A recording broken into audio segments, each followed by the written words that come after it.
All right. Just spread love. Just spread it all over the land. Good afternoon. Or may I first say good morning, good afternoon, or possibly good evening, depending on where you are in the moment that you are reviewing this workbook lesson. G- I am so happy today, and I hope you are. And I'll drink to that. So exciting to be alive. This is the most exciting time I know in this right now instant moment because that's the only time we can know. The past is gone, the future doesn't exist. The only thing that exists is this present moment. And I am so excited that you are here. And my name is Oliver, and I am the temporary coach. I am your temporary guide, going through these workbook lessons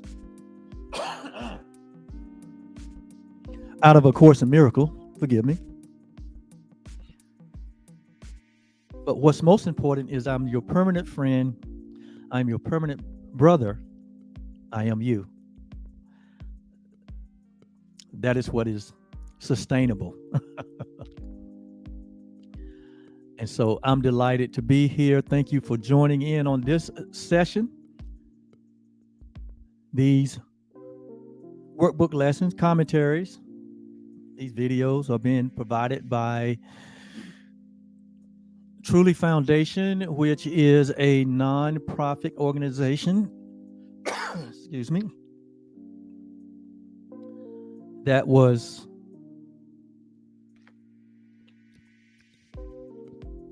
created and developed by my lovely wife and I for the sole purpose of providing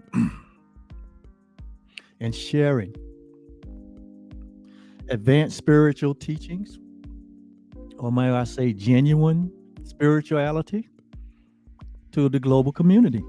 We use this particular platform, Truly Foundation, which is our own channel where these platforms are being shared. And at this point, all it requires is your time and energy to review them at this time. And so we're glad you're here. Today, we're going to continue in this energy, in this vibration that we've kind of been in for the last 6 lessons.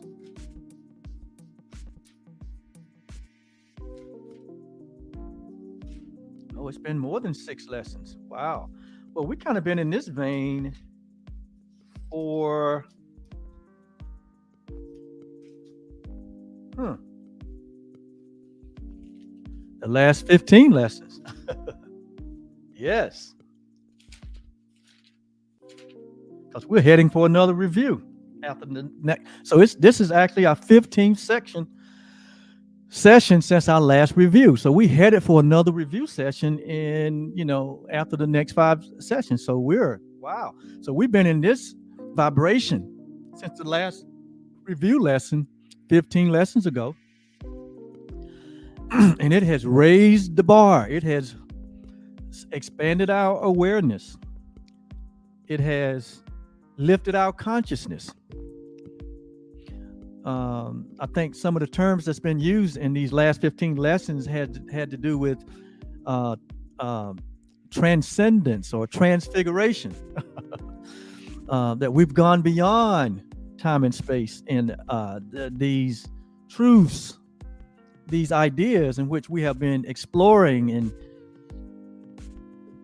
there seemed to be a common theme in all of it, in that, like the last review lesson said, it has prepared us.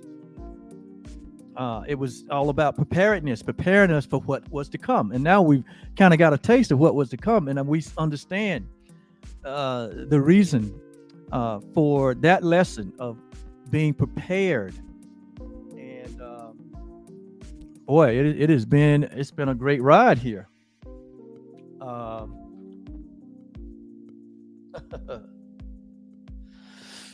but at the foundation of everything that we have said and that we will say going forward, it can all be summed up in the introduction portion of A Course in Miracles when it says, that which is real cannot be threatened.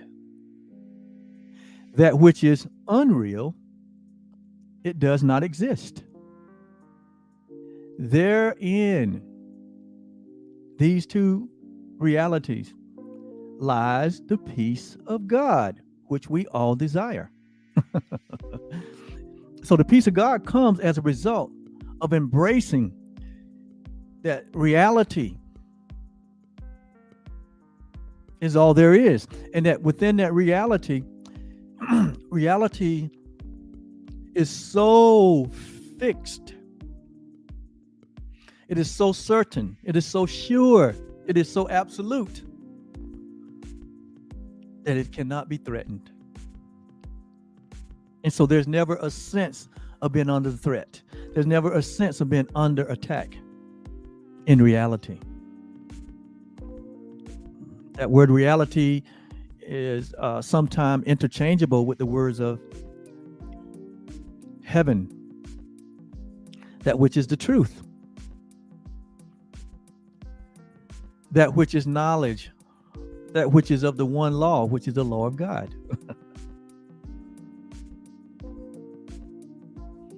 It's synonymous with unalterable, meaning reality cannot be altered. It cannot be changed. It's not ambiguous, but it's unambiguous, meaning there's not multiple choices.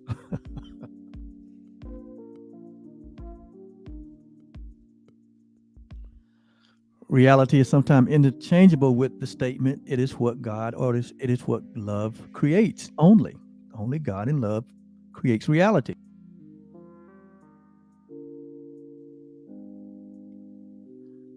We talked about reality as being beyond what can be learned.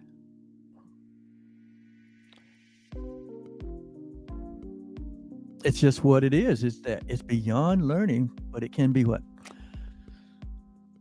But it can be experienced. It can be known.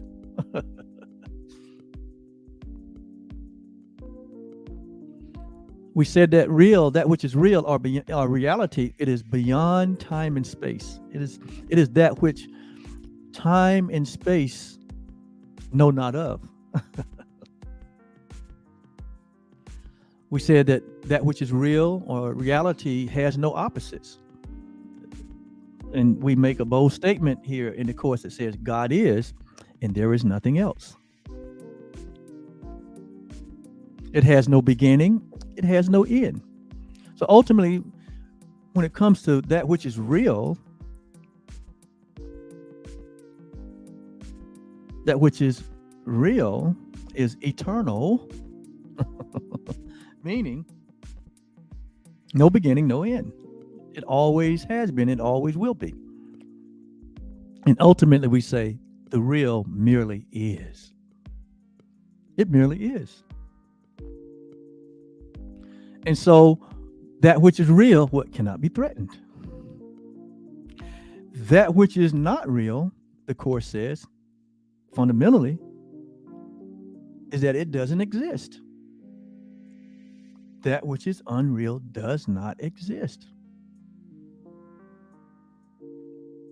So it would have to be only in dreams, only in illusions, only in vain imaginings, only in hallucinations that one can get involved with the unreal. We say that in the unreal, it is a world of perception, or it is an experience of perception where one experiences perception. So therefore, it's a field of duality. Unlike that which is real, there's not duality in that which is real. There's only oneness. That's why you would hear scriptures like the Lord thy God is one. Or you would hear scriptures like I and you and me, we are one. Because it's referring to that which is what real, that which is what unalterable and cannot be threatened. But in the opposite of that is that which is unreal, doesn't exist, talks about a world of perception. It talks about a field where there's time and space. When you're talking about the unreal, you're talking about this idea where there's a beginning and an end.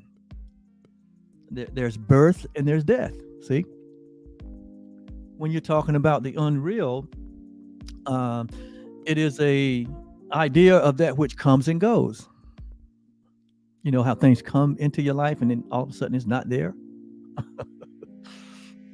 This happens in a field of unreality. It says that unreality is based on an interpretation and not on facts. It's based on perception. And then we use our perception to interpret what we may be experiencing or seeing. And that interpretation or that perception is influenced by many things. Not one thing, but many things. So it is very unambiguous, or it's very ambiguous, meaning there's almost like always what? A smorgasbord of choices.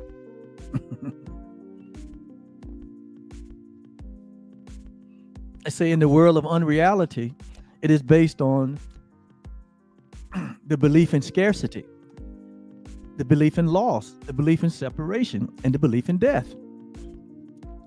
In this space called unreality.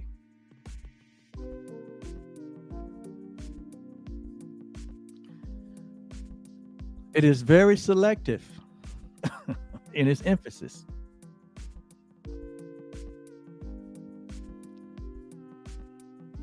It is unstable in its functioning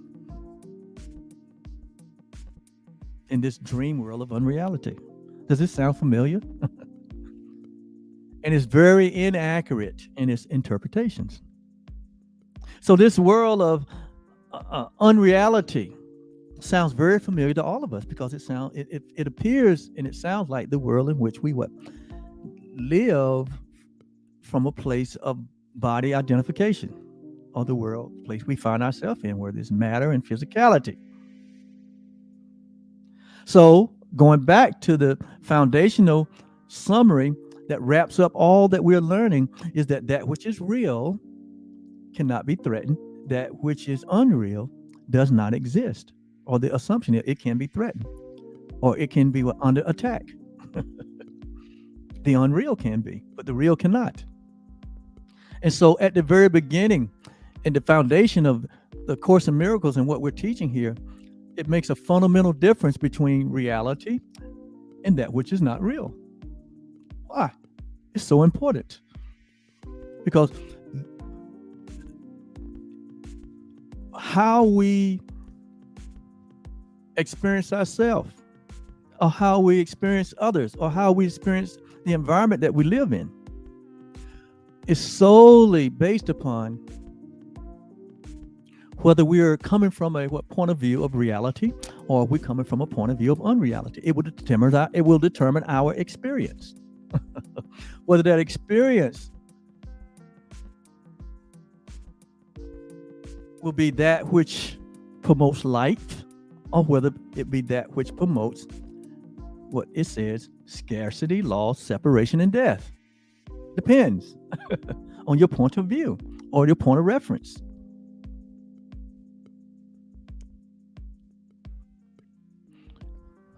And so again, having the ability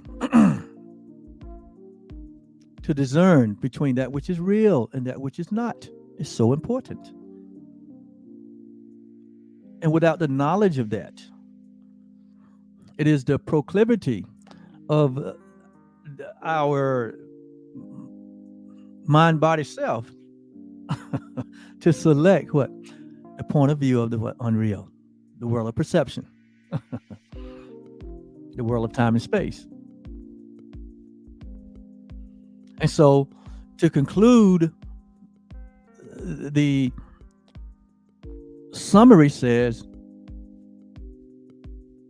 herein lies our peace, or herein lies the peace that is of God. It comes from the knowing or the discernment or the experience of living from reality, which is God or love, or living from unreality, which is a world of perception, or we call it here in the course the ego world, which is based on, like we said, scarcity, loss, separation, and death. And each one of these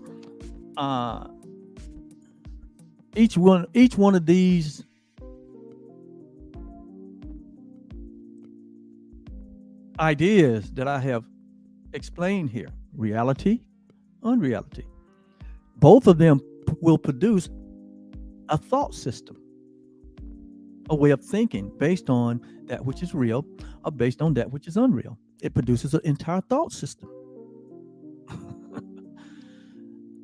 That which is real, the Course describes as the thought system of God, or the thoughts of Christ, or the Christ consciousness, or sometimes it says it uses different, ways to identify it. Christ vision, the mind of Christ, the mind of God, the thoughts of God. Heaven is referred to as the thought system of that which is real. The kingdom of God, that terminology is used. So both ideas creates a thought system. On one hand, the thought system of God is God's point of view, which acknowledges itself as the creator of all. On the other side, in unreality, it's the thought system of the ego, which in many cases is totally opposite of that which is of the thought system, which is of the thought system of God. Totally opposite. God's thought system is beyond learning. The ego thought system is learned. It's conditioned. It is trained. And it's based on separation, sin consciousness, guilt, and fear. Contrary, the thought system of God has its foundation in love. It has its foundation in oneness. It has its foundation in that which is all encompassing. It encompasses it all. There are no opposites. There are no choices, in the sense that it cannot be altered. This thought system. It's called the mind of Christ, or Christ vision, where we've been learning in these last 15 lessons. And so if we can understand that premise by which the Course is written, and these workbook lessons are developed and shared, it is also recognized that all the workbook lessons and the text that has been channeled here in the time and space, and the end product is this book called The Course in Miracles, is that someone somehow got hold of the mind of Christ without any ego involvement, and was able to produce this, what I think is a life-changing document given to us by God, so that we can stop being so prodigal. Stop being so unhappy, so that we can stop being so uncertain and confused. So we can stop being so brokenhearted, and so we can stop being so self-defeating. So we can stop suffering because of a lack of knowledge, because of ignoring or ignorance or ignoring the truth. Because the only thing that can keep us from the knowledge of the truth is ignoring it or denying it. Because that which is real is everywhere present. The knowledge of God has always been present. It just not have been in a form in which humanity could use or easily understand. But now, here in 2022, I am here to tell you the word of God, the thoughts of God, is not only everywhere present, but it is in thousands of forms. Thousands upon thousands of forms that are easily understandable and useful to humanity, to help him to be to be transformed from a state of unreality, from a state of doom and gloom, from a state of fear, from a state of guilt and anguish, from a state of pain and brokenheartedness. There's thousands of forms in the world right now. That the light of God, that the revelation of who we are has been made so plain and so easily accessible. It's available to everyone. That was Jesus's goal. That's always been God's goal. To make reality so simple and so accessible that one would have to ignore or deny it. And so here we are today on this great July day here in 2022. And we're looking at one of the forms that God has gotten this reality to us. It's called A Course in Miracles. And today we're specifically looking at workbook lesson 165. 165. So I encourage those that are on this journey with us, please don't just solely depend on these commentaries that I'm producing daily, putting out there as an assistance to you. Don't substitute or depend solely on these commentaries. But if you're following along with your own book, your own copy of the book, please read each lesson daily. That's the whole purpose behind the journey. This is about you. This is about your awakening. This is about your expansion and growth. It's about your salvation. This is about you. This book was written as in the form of a course, so that we can, like students, we become students of God. We become students of reality. We become students of the truth. So that we can be students of this reality. Daily students. And I don't need to explain why that's important. You already know why that's important. I hear a guy say all the time that, who's in your ear? He said, because who's in your ear is going to determine your future. So above all, we desire what? The truth in our ear. Or we desire God to be in our ear. So, we desire to listen. We desire to hear what God is saying to us. Why? Because he knows everything.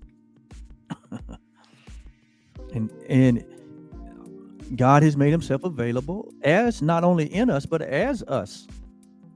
The memory of God is in all of us. It came built in.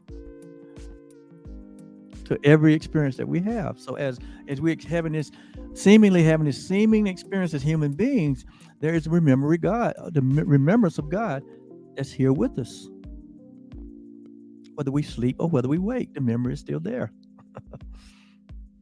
In religious communities, they say it's the Holy Spirit that is within us. Jesus said it this way in John. He said, I am the light. I am the light that lighteth. Excuse me. He said, I'm the light that lighteth every man and every woman, boy and girl, that cometh into the world. He said, I am the light. I am the remembrance of the truth. I'm the reality. I'm the way, the truth, and the life. That's what he said. So all of us have within ourselves our own permanent guide, our own permanent teacher. It's within all of us. That's why I always introduce myself as a temporary guide, a temporary coach, a temporary teacher. I'm only here to point you where the treasure chest is, which is within all of us. It's inside of you. And the course is only a tool. It is not the tool. It is only a tool of many tools to help us to be pointed towards the truth that is true always, which is inside of all of us. So this is not about a book. It's not even about a course. This is about our what? Not being conformed to this world, but being what? Transformed. How? By the renewing of our mind. And the Course in Miracles helps us with that. You can't watch the 6 o'clock news every day and let that be your source of pointing you inward to be transformed. It could happen, but it could take a long time. You can't, watch Netflix all night and expect what? To be pointed to the truth. You may get some glimmers from what you're watching, depending on what you're watching. Because some great things on Netflix. I watch Netflix. I don't have anything against Netflix or the 6 o'clock news. I don't have a thing against anything. I don't have a problem with anything. I'm not, in other words, I'm not against anything, but I'm for the truth. And so being for the truth, I have fallen in love with the truth that is true always. Because the truth includes me and you and everything.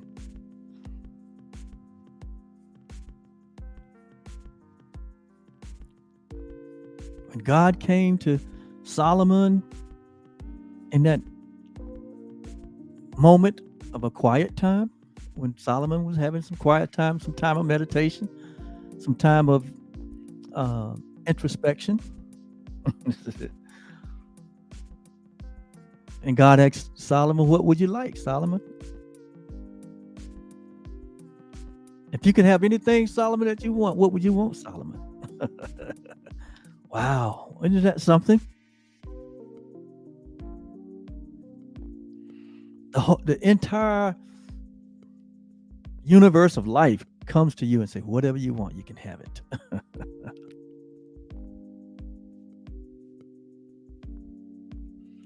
And Solomon, I don't know how he came to answer in the manner that he did, but he had the right answer. Solomon said, I desire what? I desire wisdom. I desire truth. I desire wisdom. Number one, I desire truth. What is the truth? And then, how do I apply that truth? That's wisdom. He said, I desire wisdom above all. And I think it knocked God off his feet, or her feet, or its feet. God said, wow. And God hadn't said wow since the garden, when he said, wow. I think God's response to Solomon was the same response that Adam gave when he saw Eve, when Eve was taken from him in the story. You know how the story goes. Whether it's a metaphor, parable, whatever, it doesn't matter. That's not what's important. The principle is what's important. And when God put Adam to sleep, and he took up his rib and formed, shapely form, I may say, shapely form Eve. And when Adam woke up and he put his eyes on that woman, he said, wow, man, a woman. And that's how a woman got her identification. The body woman got her identification. Oh man, that was his response when he saw her. His eye was twinkling. What have you created here? She's fine. And so I think that was God's response when when Solomon said, instead of asking for riches, God said, you can have anything. He didn't ask for riches. He said, I need wisdom. And I think God was so knocked off his feet, like Adam was, that God said, wow. He said, wow, Solomon. And from that moment on, Solomon received wisdom that caused him to build an empire, a kingdom, earthly kingdom, that was so grand and so endless that when the Queen of Sheba showed up to see what he had, see how much he had, see what his crib was like, they say she fainted. They say she fainted. She said, who could accumulate such wealth? Well, see, he didn't ask for wealth. He asked for wisdom. He didn't ask for the golden eggs. He asked for the goose. Who created the golden eggs? So he was smart. David trained him well. So God is asking us all the time, in every moment, what would you love? What is your heart's desire? What is important to you?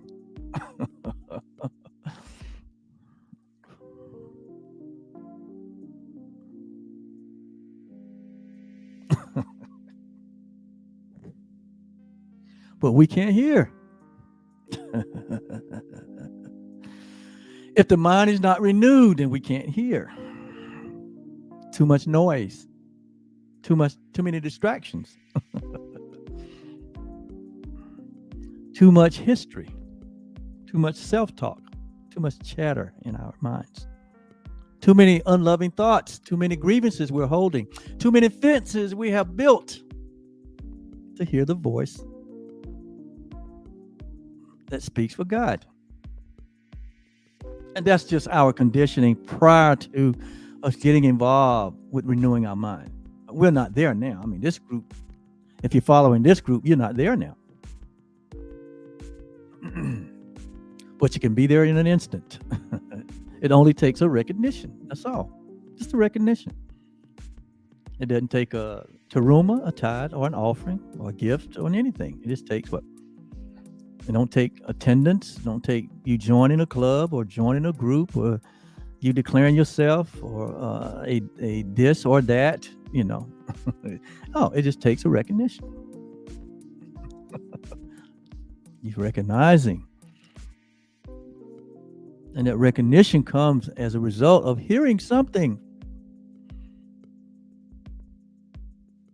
Faith comes by hearing. And hearing comes by what? The word of God or the thoughts of God. And the thoughts of God are everywhere.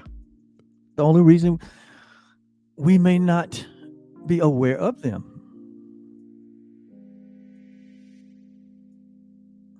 it's not the only, there's several, but the presence of God is everywhere. There's nowhere that it's not present. that God is never absent. The truth is never absent. Reality is never absent.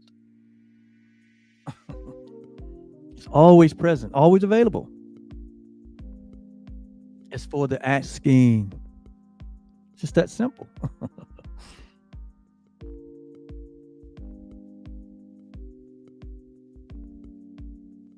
So Solomon asked for wisdom. And so we're here engaged in these workbook lessons because what? We're following wisdom.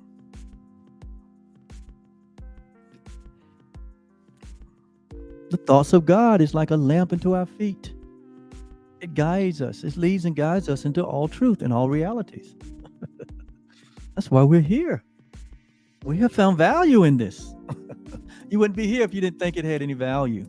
You wouldn't be listening if you didn't think it had value. You're listening because it has value. Not any value coming from me, but this value.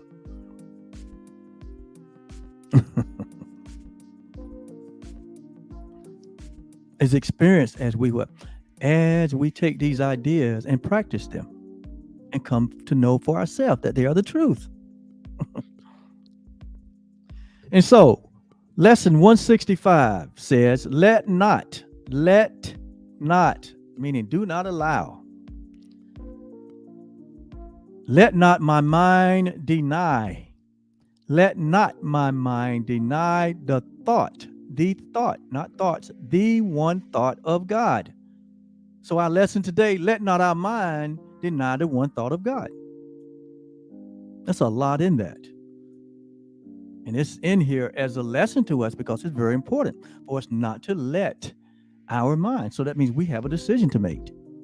We not only have a decision to make, but we have a decision to be committed to. So that we don't deny the thought of God. Why? Without the thought of God.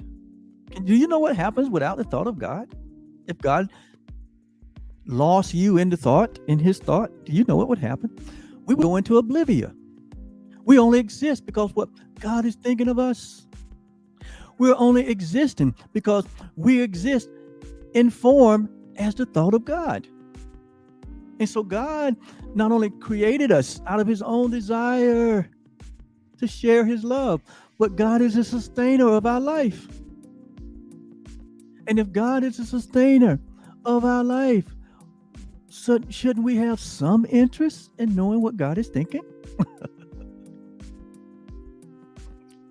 Versus what the world is thinking? Because the world is always thinking. God is never thinking. God don't think. God has thought.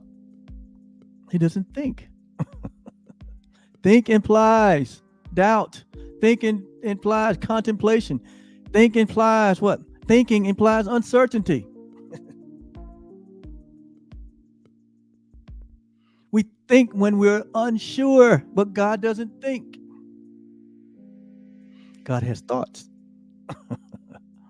And all the thoughts of God.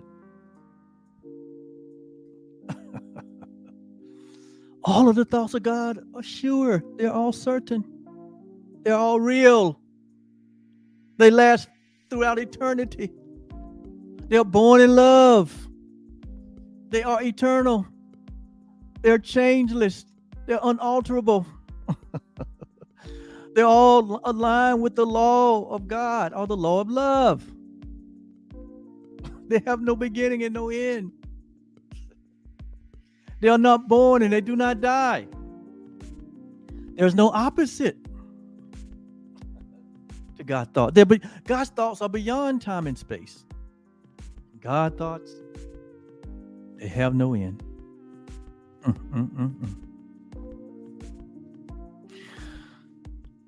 And so, let not my mind deny the thought of God. Notice now, it's not thoughts plural, but the thought, because within the one thought of God is everything. How awesome is that? Awesome. My little singer audience over here says awesome. My cheerleader. I'm gonna let y'all meet my cheerleader and my audience one day. She's this incredible, immaculate, created being. And she loves me dearly. She does. She said, I do. Yeah. So let's get right into the lesson at the 42-minute mark.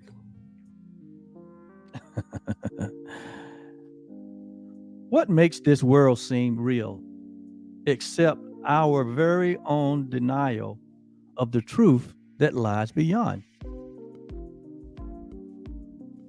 What but our thoughts of misery and death obscure the perfect happiness and the eternal life your Father wills for us? And what could hide what cannot be concealed except illusion? What could keep from us what we already have except our choice to see it not? Denying it is there. Wow. Those are some great rhetorical questions. And when we say rhetorical questions, we mean that within the question, what? The answer is implied. And so here it's talking about let not our mind deny the thought of God. So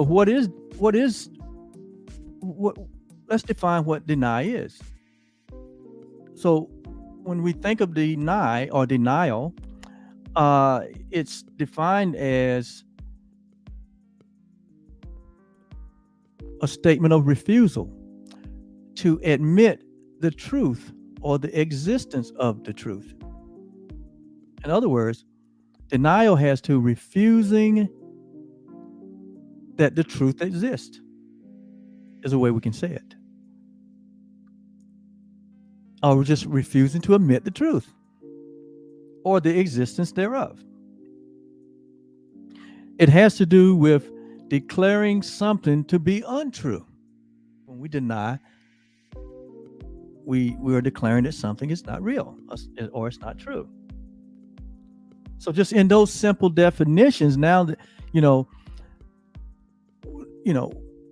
now if we go back and read our idea for today, let not my mind deny or refuse the truth. Let my mind not refuse the thought of God. Let my mind not refuse to admit that the thought of God is true, is what it's saying. Let my mind not declare that the thought of God is untrue. It's another way of saying it. So as we understand the concept of denial, we'll also learn the proper use of it as we go through this lesson. And the proper use of it,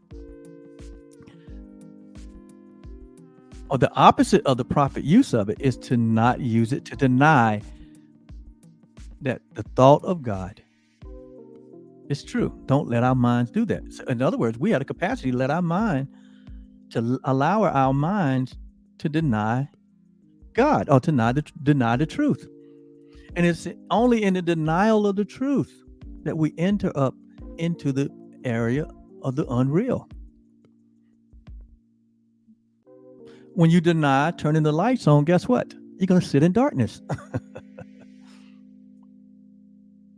When you deny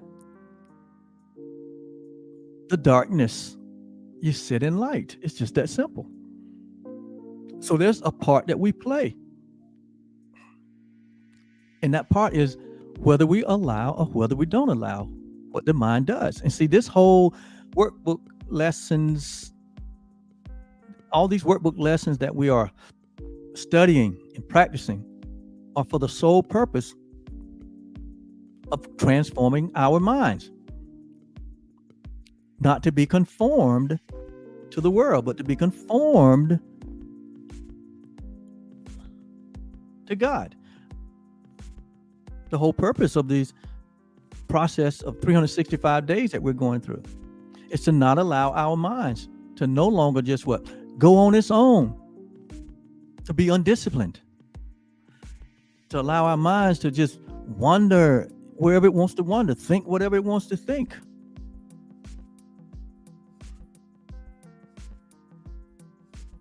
do what it wants to do. The mind does a lot invisibly, but it shows up visibly because it's already done in the mind before it's manifested. Jesus said you've already committed it in your heart. Why? Because you've done it over and over in your mind. That's what he meant. So the mind is where we live. The mind is where we move, and really where we have our being. The mind is where the memory of God is. The mind is where the vision of Christ resides. But there's a part of a mind that seems like it has split off from God and separated itself and is doing its own thing, thinking its own way. We call that the ego, or the ego thought system. You have people say, hey, he's into his ego, or he's egocentric, or he's egotistical. What does that mean? He's all into himself. That means he has denied any other point of view. When you deny any other point of view, you're into yourself.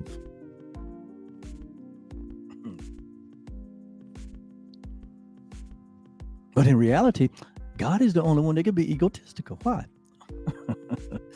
Because God is the truth. And when you got the truth, you don't need another opinion. You don't need another point of view, because God's point of view and God's opinion leads to life. All others lead to what? Death, separation, scarcity, loss, and death. Who wants that? So God in his own way could be egotistical if he wants to be, but he's not. Why? Because God is real, and that which is real cannot be threatened. See, you can only be egotistical is because you feel like you're under threat or you're under attack. But that which is real is never under threat.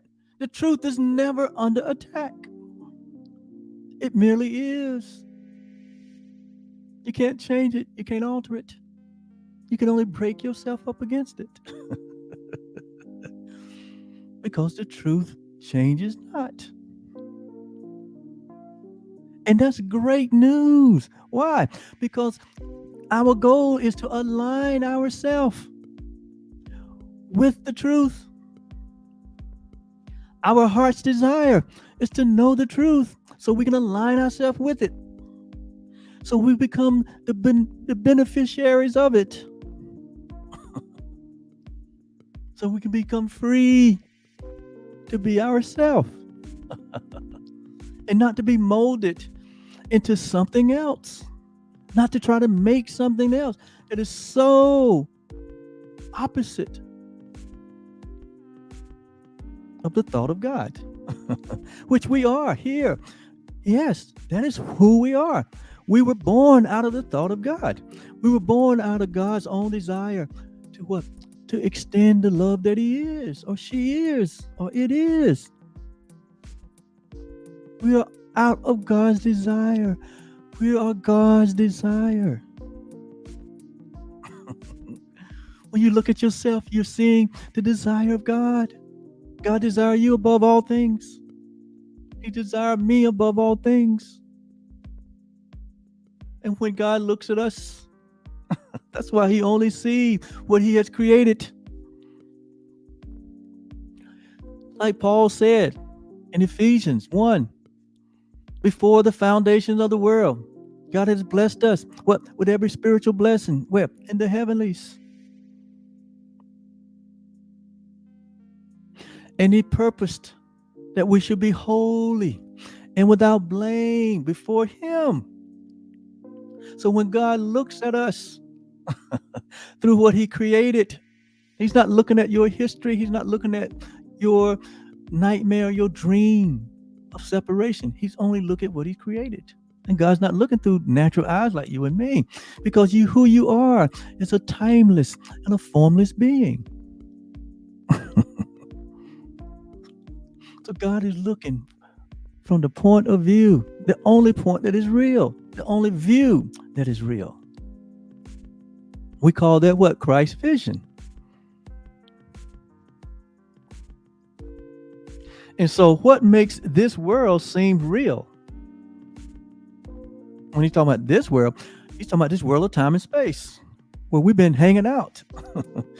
He said, what makes all the events and the activities, including these bodies and everything that's built and made, everything that has been in history, everything that you can go and read, everything that you can go and Google,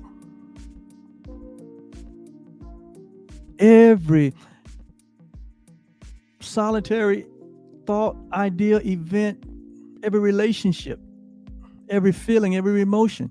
God said, what makes these things seem so real? Except our own denial of the truth that lies beyond them. So there is a truth that is beyond what can be seen with the eyes or heard with the ear.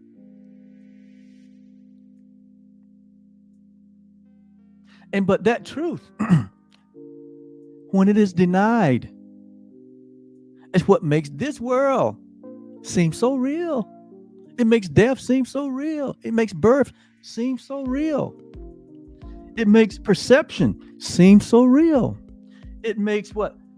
Coming and going seem so real. It makes interpretation seem so real. It makes scarcity and loss and separation seem so real. It makes learning seem so real. It makes multiple choices and options seem so real. It makes instability seems so real. Finally, it makes our interpretation and our understanding of things seem so real. What God is saying is what? That is not what's real.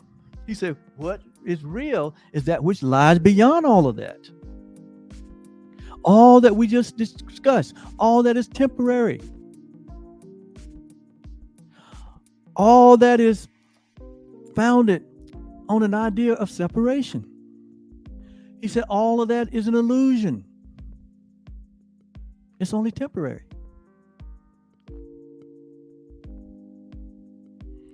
That's why one of the writers in the New Testament says, he said, look not, just like it says here, let not, look not. He said, look not at the things that are seen,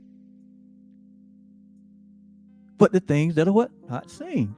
The things that are beyond the things that are seen. That's what he was saying. Look not at the things that are seen, but at the things that are what? Not seen. Why? Because the things that are seen through the natural, the things that are heard through the natural, the things that are experienced through the natural. He said the things that are seen are temporary, meaning what? There's a beginning and an end to all of that. That is not forever. That is not eternal. Yeah, that's going to begin and there's an end to it. He said the things that are seen are temporary, meaning they're subject to change. They're subject to take on different forms.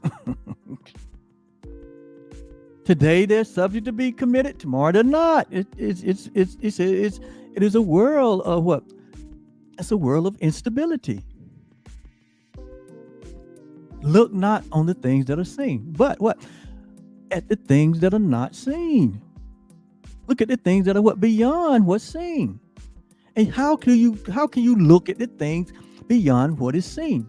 It takes a 6 apparatus in order to do that, because the 5 that we have, they're not capable of doing that. They're only capable of relating to what can be seen, what can be heard, what can be felt, what can be tasted, what can be smelt. 5 senses. And they serve us well. But they're not to be the place that we gather reality. Those are not tools to gather reality, to gather wisdom. He said, we look at the things that are not seen, for they are eternal. They are God.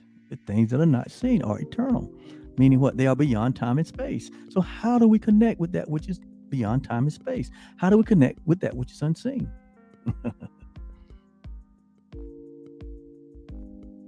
That's what we have introduced these last 3 or 4 weeks, 2 or 3 weeks. We call it Christ's vision. We call it what? The mind of God. We call it what? The thought of God. We call it what? The mind of God. We call it the mind of the Spirit. And how do I connect with that?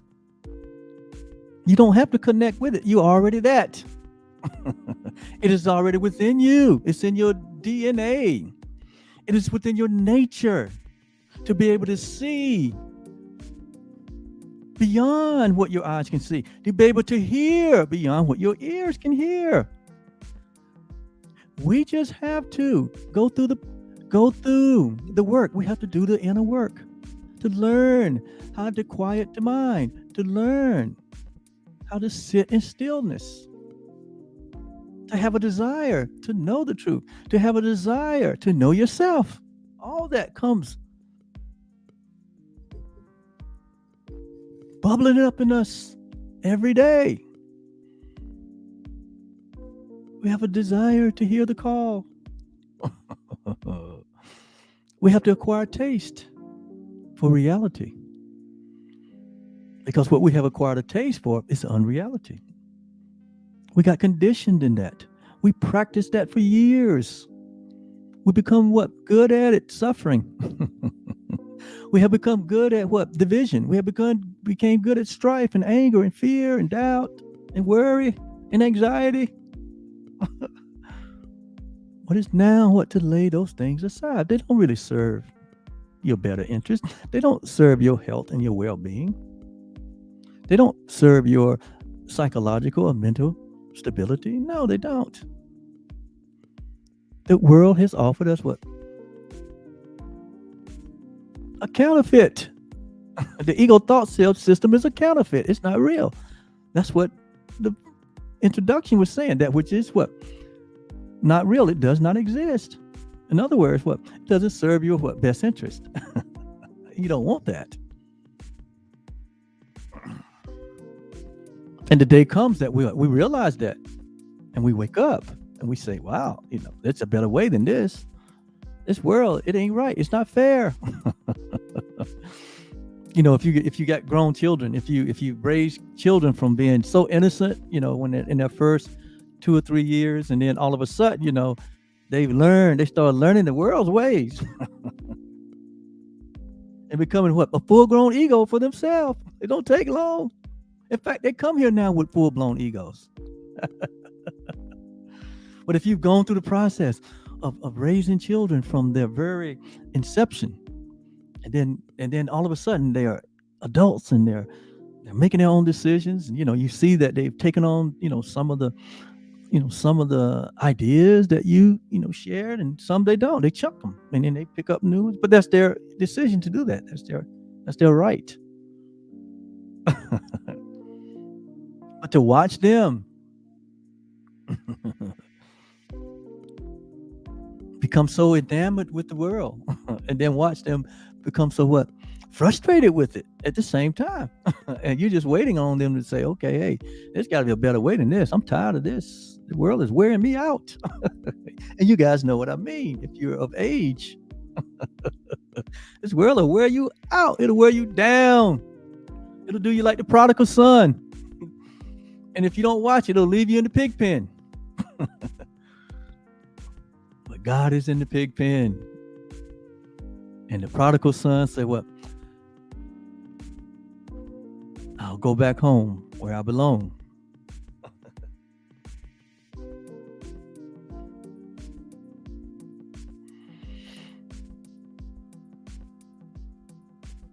And so, what but our thoughts of misery and death? See what I said? Those are the things that cover up the perfect happiness and the eternal life that God has given unto us. It's ours. But we allow the thoughts, of misery and death. Those are not the thought of God. That's not the thought of God. See, when the thought of God is denied, And what comes into our awareness is the thought of misery and death. And it covers up our happiness because the happiness is already there. It covers up our eternal life. The eternal life is there, but we become blind to it. We put a veil over it. We put it in a coffin and we nailed the coffin. He said, and what could hide? What cannot be concealed? So what our eternal life, our happiness, it cannot be concealed. So what can really obscure it? What can really hide it? It would have to be an illusion. It would have to be a dream. It would have to be hallucination.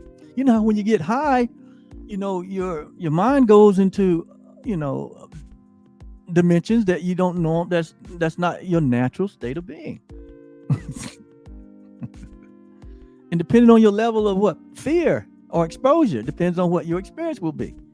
It's all over the place. Some are paranoid, some are happy, some are, some go crazy.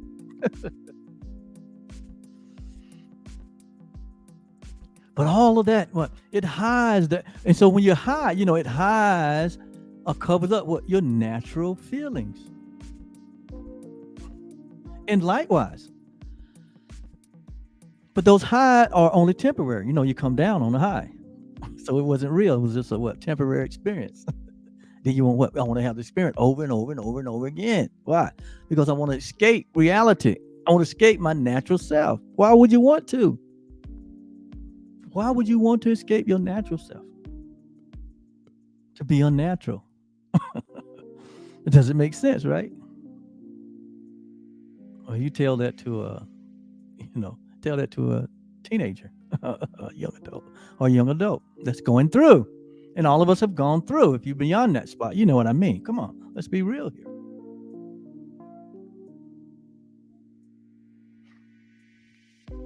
What could keep us from what we already have accept our choice? What can keep us from what we are, but our choice, to be something else? Our choice to see it not, or to deny it, or to ignore it. So see, ignorance is not bad. To stay ignorant is what's bad. Being blind is not that bad, but to stay blind, that is bad.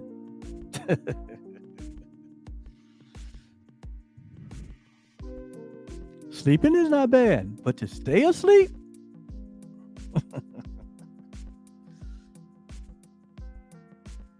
Denying that it is even there. So it says what could do that other than illusions?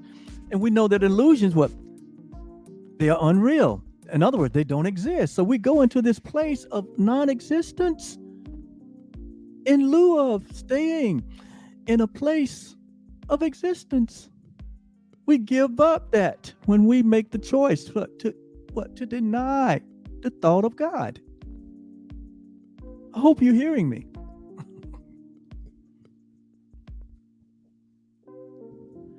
It says the thought of God created you. It created us. The thought of God left us not. It is still with us. We can't shake it if we tried. You can destroy your body, but you can't destroy the thought of God that you are. It created you. And that which created you is endless. It's bodiless, it's timeless, and it's formless. You can't kill you, and you can't kill God. You can shoot yourself 1,000 times and 1,000 lifetimes, and you can't get rid of the thought of God. It's impossible. You can't get rid of your reality. It is impossible. It would be like water saying, I'm gonna be something else. I'm not gonna be water. I'm gonna be wood. It will never happen. Don't care what you do to it. Whatever form you put it in, it doesn't change its nature.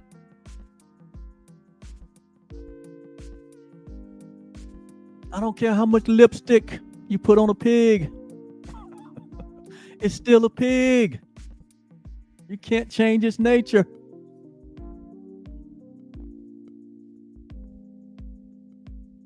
Our decisions can't change the thought of God. They can just change our experience, which is temporary. But the thought of God remains. Therefore, you remain.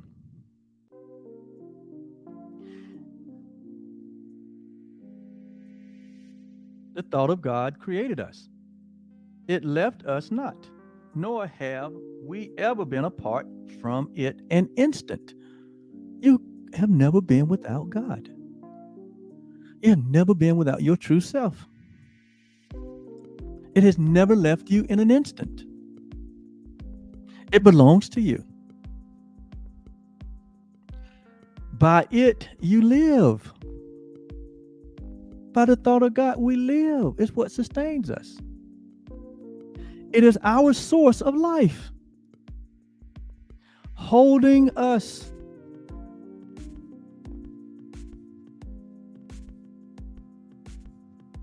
Holding us, just like it holds itself. We are what life is. You would have to be able to what? Kill life for us to be non-existent.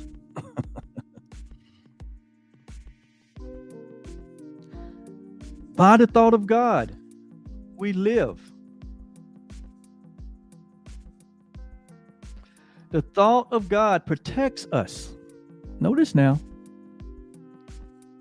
what we're denying here. It cares for us. It makes soft our resting place and smooth our way. You ever hear people say, well, he's a smooth guy? Well, what makes him smooth? The thought of God. What makes you you is the thought of God, not anything else. Jesus said it this way. He said, we cannot add one jot or tittle to our statute. You are a whole and a complete expression. You are a whole and a complete.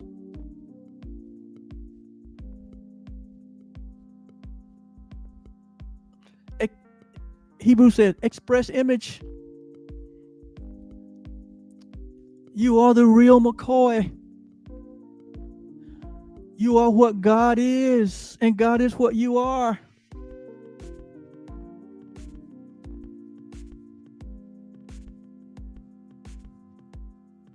Not according to our what?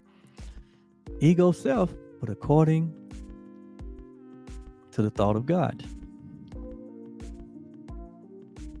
So are you valuable beyond measure? Man can't value or devalue you. Man in his egotistical thinking don't have a clue who you are, nor the value of your being, nor the truth of your expression.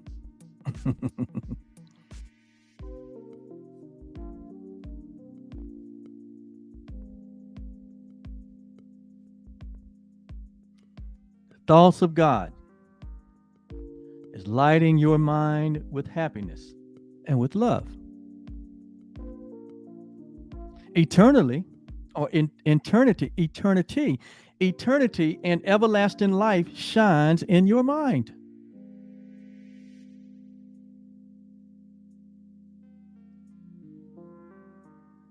Because the thought of God has left you not. And still abides with you.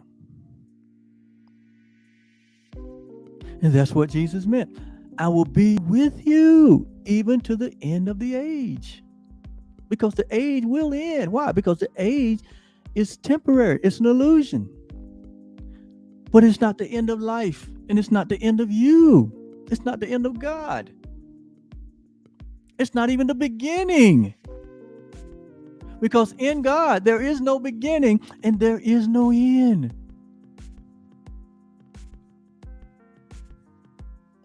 how great is God and his creation. How unsearchable is his ways.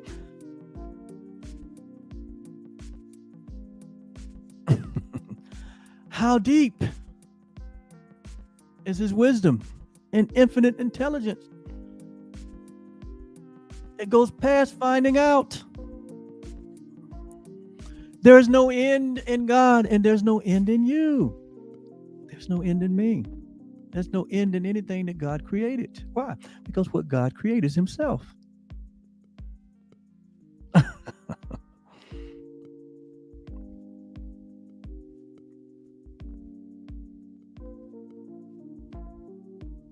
So the thought of God has not left and will not leave.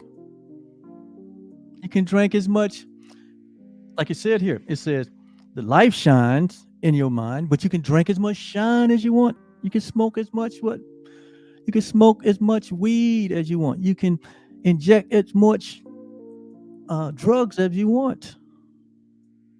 You can go to the farthest places and you can go to the deepest part of the ocean. You can go to the deepest cave. You can fly to the moon. We can do all those things by choice.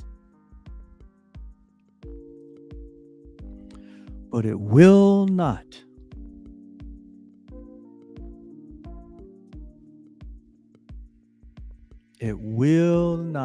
be enough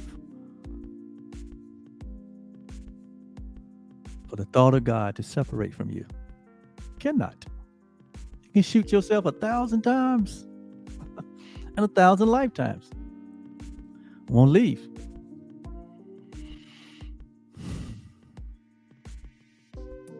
And that's so wonderful. Thank God he's got us. It said, who would deny his safety and his peace? Who would do that? What man in his right mind would deny God's safety and his peace?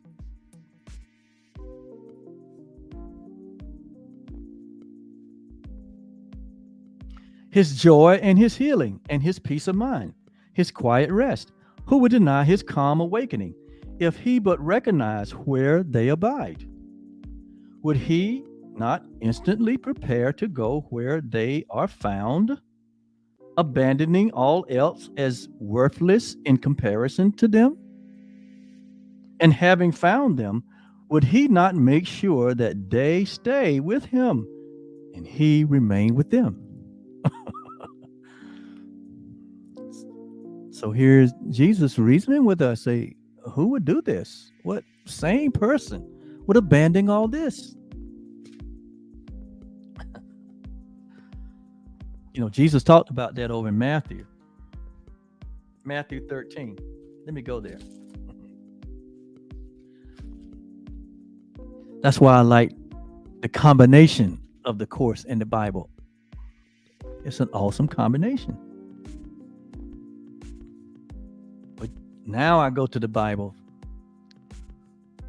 from a different point of view. I take Christ's vision in there, so I'm able to eat the meat and spit out the bones.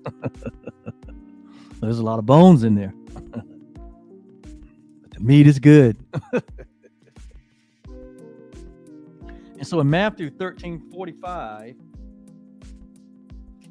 this is Jesus talking, trying to, get his disciples to understand, about family business and how the family is run and how the family thinks. And he's talking about the kingdom. The kingdom is like this. And he's sharing with his students, the kingdom is like this. This is the way the kingdom thinks. This is the way you perceive the kingdom. This is kingdom mentality. So he was explaining to his students at the time about what he called the kingdom of heaven. Well, kingdom of heaven basically represents what? The family of God. It represents what? All that God is. And so in 45, he said again, because he's already spoken about the kingdom in previous verses. He said, again, I say unto you. So Jesus has used the same approach as the course does. He keeps saying things over and over and over again. Why? He knows who he's talking to. He's talking to what people that have been conditioned by the world. He's talking to people that are filled with illusions. People that are filled with superstition. People are filled with traditions. People are filled with the unreal. He knew that, highly conditioned by the world. So he used the same approach that the Course uses. You may hear me say things over and over and over and over again in different ways. It's because repetition is the mother of learning. See, it took some of us 50, 60 years to become proficient at the world system. But we're just asking you for 1 year to undo that. Just one. We're saying in 1 year you won't even recognize yourself, and you wouldn't want to recognize the self that you walked away from. So in verse 45, again, Matthew 13, this is Jesus talking. He said, and I like when Jesus talks in the Bible.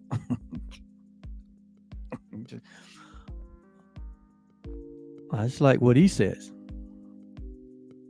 Because remember, he was bringing the truth. But there's a whole lot of other opinions in the Bible that are not quite up to the standard of Jesus. He said again, the kingdom of heaven is like unto a merchant man, a businessman. So he said the kingdom of heaven is like unto a businessman seeking goodly pearls, or seeking the best pearls, so that he can take the best pearls to the market and get the best money. That was the deal. So in natural life, there's wisdom for natural living. So you want to have you want to have a great product. You want to have the best product. You want to have reliability in your product. You want to stand by your product. A good merchant man, that's what he does. A good businessman. He says, so the kingdom of heaven is like unto a merchant man or businessman seeking a good pearl, who, when he has found one pearl of great price or of great value, he found this one pearl. Notice now, he was seeking for pearls, plural, but he found one pearl. He didn't find pearls. He found a pearl that was greater than any other pearl. He said it was of great value. He said the value of this pearl was so great that he went and sold all that he had. He sold everything else he had, all the other pearls he had. He sold everything. He didn't keep nothing. He had a change of heart. He recognized something that he didn't recognize before. And when he recognized something that he didn't recognize before, when he found something that he hadn't found before, that was of great value, grander than anything that he's ever experienced. And this great pearl represents the truth. This great pearl represents the truth. This merchant man, it represents you and me. Why? Because just like this merchant man was seeking, just like he was seeking, like all of us are seeking. He says, this merchant man, he found something that he didn't even know it was available to him. It was available in the world. And he went and he sold everything that he had and he bought it. In other words, he made an exchange. He recognized, through his recognition, he made a change. He changed completely. Because he knew that which he was found was priceless. It was of great treasure. It was of great value. And he bought it. So that's what Jesus is saying here in the course. He said, who would trade? He said, who would deny his own safety, his own peace, his own joy, his own healing, his own peace of mind? Who would deny a quiet rest? Who would deny a calm awakening? See, what happened to this merchant man is what? He had an awakening. The great light came into him, and he gave up everything, all that he knew, all that he had, because he recognized the truth. How did he recognize it? Because the truth was already in him. Just like with us, the truth is already within us. And when we recognize it, in whatever form it may come to us, when we really recognize it, we're willing to give up everything for it. We're willing to give up the ego world for it, the thought system of the world. We're willing to give everything up for it. Every illusion, all of unreality, because we have found that which is real. We have found that which is eternal. We have found ourselves. And so we're willing to give it up.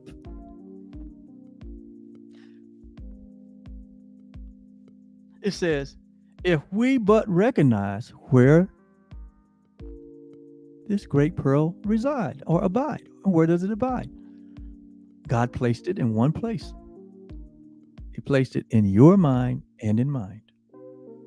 It's there. The knowledge of God is already within us. Grace and peace have been multiplied unto us through the knowledge. The knowledge of what? The knowledge of this great pearl. The knowledge of the truth. The knowledge of who you really are and who God really is and who our brothers and sisters are in all living things. That is the great pearl. That is the thought of God.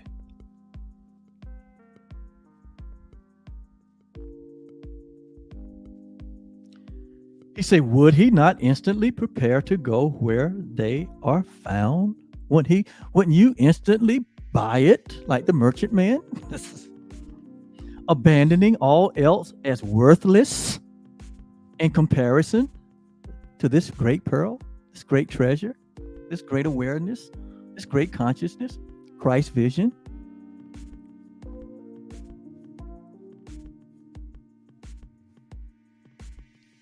And having found them, notice now, and having recognized them, notice now, the Course says enlightenment is but a recognition. We're not talking about religion here. We're talking about reality.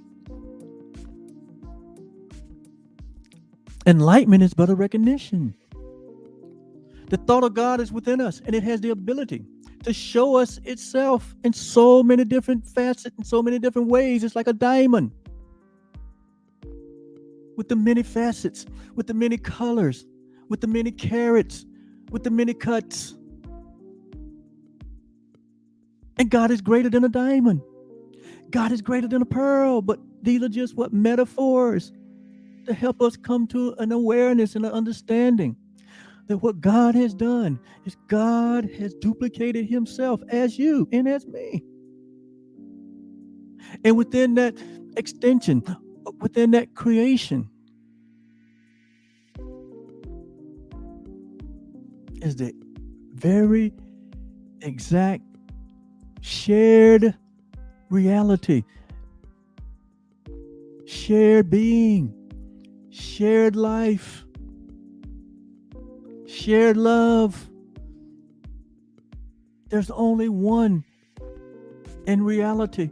There is not a multiplicity, as this world would teach you. But there's only the one. And we share that one with God. And there's what? And nothing can separate us. God would have to die for the separation can happen. And God can't die. You are eternally secure. You are fixed. You can't be altered. You are God's child, and no, regardless of what has happened to your experiences, it doesn't matter. You can't change that. I can't change it. No one can change it. This world can't even change it. You could deny God for 100 lifetimes, but after the 100 lifetimes, you'll find that God is still there. And that's good news. Who would want him not to be there, or her, or it? Who would not want to come to their right mind? Who would not want to come to sanity and leave in insanity? Because we are insane. We are insane in that temporary state that we are asleep to our own reality, to our own glory.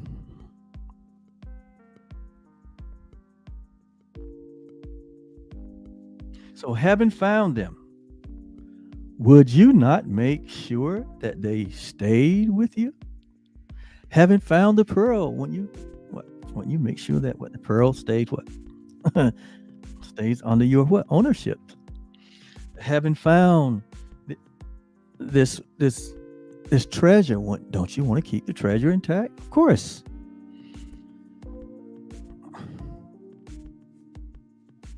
And don't you want the treasure to remain with you? Of course. Don't you want the pearl to remain? Of course. Everyone want to.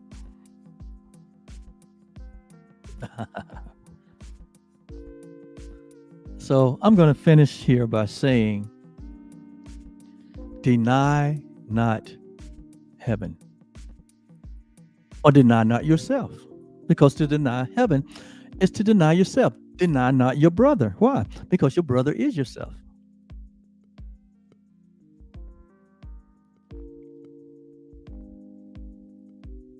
Deny not the truth, for in it, so I say deny not the truth, because to deny the truth, you accept unreality, you accept the illusion, you accept suffering, pain and sickness and heartache, instability in your mind. You deny peace of mind. You deny what? Psychological well-being. You wonder why the world is such a shape that it's in. You wonder why the medical community is as large as it is. It's that way because we're under denial of the truth. No other reason. So the proper use of denial is to deny unreality. The proper use of refusing to admit, to admit, or to open the door to and admit into your life, into your thinking, into your awareness. The proper use of denial is to deny, and you have the ability to do it. You have the ability to reject or to accept what comes into your thinking. You don't control everything that comes into your thinking. It just comes into the space just to see what you think about it. You don't have to give an opinion on anything if you don't want to. You don't have to attach yourself to anything if you don't want to. It's all on you. You ever notice your life has been all on you, really? Even though there's laws and rules and regulation. But at the end of the day, you can do what you want to do, even if you decide to break the law. So the one power that we all have is the power to choose. And the choice that we're imploring you to do today is to choose to deny the ego thought system. Choose to deny every illusion that you ever thought about yourself that was not true. Choose to deny the report of this world. Choose to deny religion, politics, entertainment, the arts, the science. Choose to deny it's the right to form your perception of yourself and of God and of all living things. and embrace the gift that was given to you at creation, which is the wisdom, which is the will of God for you to embrace the reality of who you are. The wisdom to know and to experience.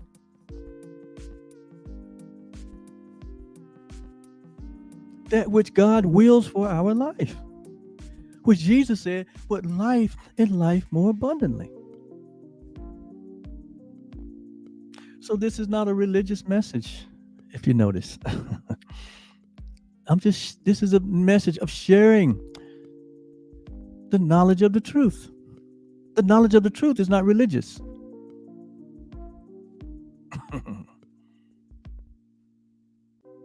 The knowledge of the truth is formless.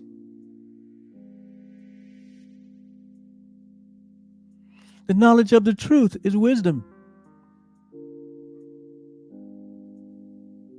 The knowledge of the truth is life eternal. And you can still decide what you want to do, where you want to go, who you want to be with. But now you go with the knowledge of the truth. And so you take you take reality wherever you go, and with whatever you're doing, and with whoever you're doing it with.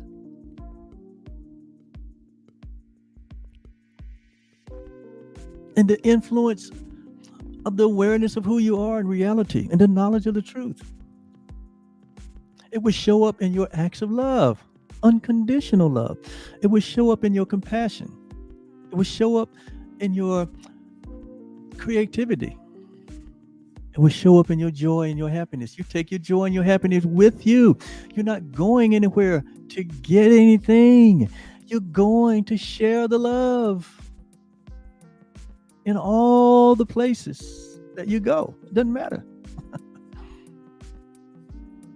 Even if you go to the crack house, even if you go to what they call the bar or whatever, don't go looking to get something. You're going there. Why? Because you're taking your love to share it in a way that blesses everyone, in a way that affirms the value of everyone.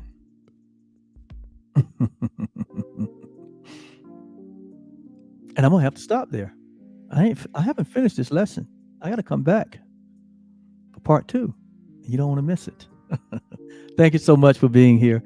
This is oh my God, I tell you, man, these lessons have taken off, man, since the last review, and we're in the ocean depth. we have dove into the ocean of love. And the thought of God is doing it's doing a number, not on us. It's doing a number in us and as us. But there's a purpose for it all. Just stay tuned. We're going to talk about that. We're going to talk about the purpose for it all. Wouldn't you like to hear me talk about what is the purpose for it all, Oliver? I mean, I hear all these great ideas, these great things. Well, what's the reason? We're going to get there. All right. Thank you so much. Oh, I love you guys so much. It is such a opportunity and such a thrill to dedicate yourself to something that you really love. I really love being a spokesperson for the kingdom. I really love being a teacher of God. But most of all, I really love being love in everything that I do. If you follow me around, you notice he has more fun than anybody. That's true. I should. Not as a comparison. What I'm saying is, that's what truth does.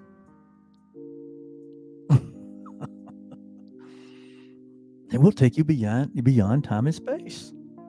So I'm not limited to what might happen on the surface. You might look twice. Say, okay, all right. Where did that come from? Beyond the reaches. That's where it came from. It came from my father. And I'm sharing it with my entire family. All brothers and sisters, none excluded. That's why I love everybody. That's why I forgive everyone. That's why I have released the world. I have released myself. I'm no longer involved with the judgment of this world. I leave all that up to the one that's the righteous judge. I'm no longer involved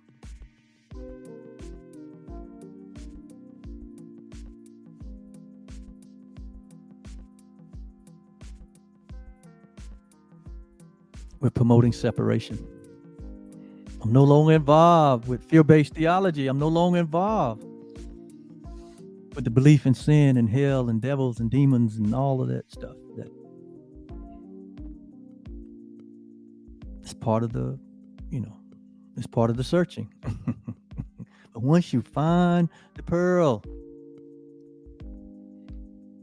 you give up everything. I gave up everything in the sense of my point of view.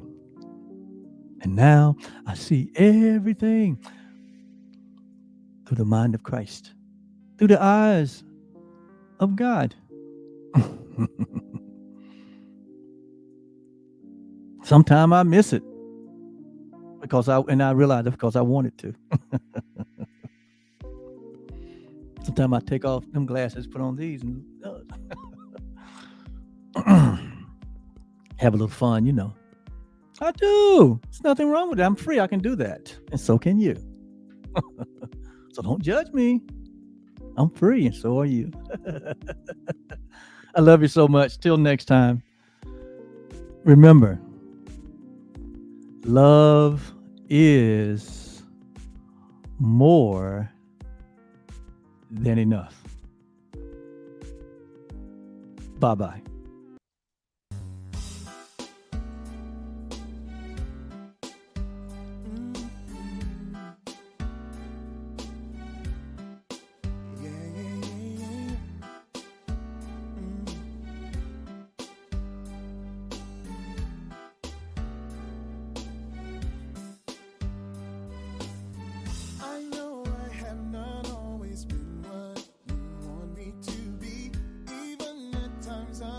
Sweet